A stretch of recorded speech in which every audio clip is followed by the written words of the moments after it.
ఎంతోమంది కుక్కలను పెంపుడు జంతువులుగా పెంచుకుంటుంటారు. సాధారణంగా మనం ఓ కుక్క పిల్లను ఇంటికి తీసుకురావాలంటే 1000 నుంచి 10,000 వరకు ఖర్చవుతుంది. అయితే ఇక్కడ వ్యక్తి ఏకంగా 50 కోట్లు పెట్టి కుక్కను కొనుగోలు చేశాడు.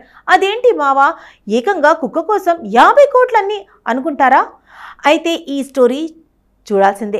వివరాల్లోకి వెళ్తే, బెంగళూరుకు చెందిన సతీష్ అనే వ్యక్తి కాడా బాంబ్ ఒకామి అనే అరుదైన జాతికి చెందిన వోల్ఫ్ డాగ్ను $5.7 మిలియన్ సుమారు 50 కోట్లకు కొనుగోలు చేశాడు.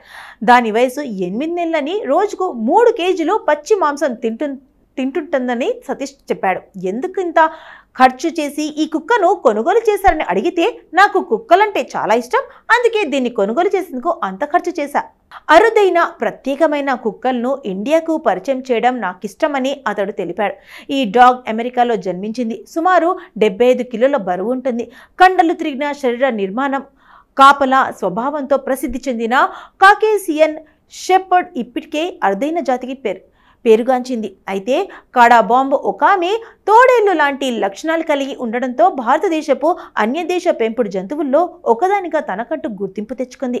గత దశాబ్దం నాటి నుంచి సతీష్ కుక్కల పెంపకాన్ని వదిలేశాడు. అయితే అరుదైన జాతుల పట్ల తనకున్న ప్రేమను కొనసాగిస్తూ డబ్బులు సంపాదించుకునేందుకు ఓ లాభదాయకమైన మార్గాన్ని ఎంచుకున్నాడు. ఒకామి ఇతర జాతులకు చెందిన అరుదైన కుక్కలను 30 నిమిషాల పాటు ప్రదర్శనకు పెట్టి 25,000 సంపాదిస్తున్నాడు.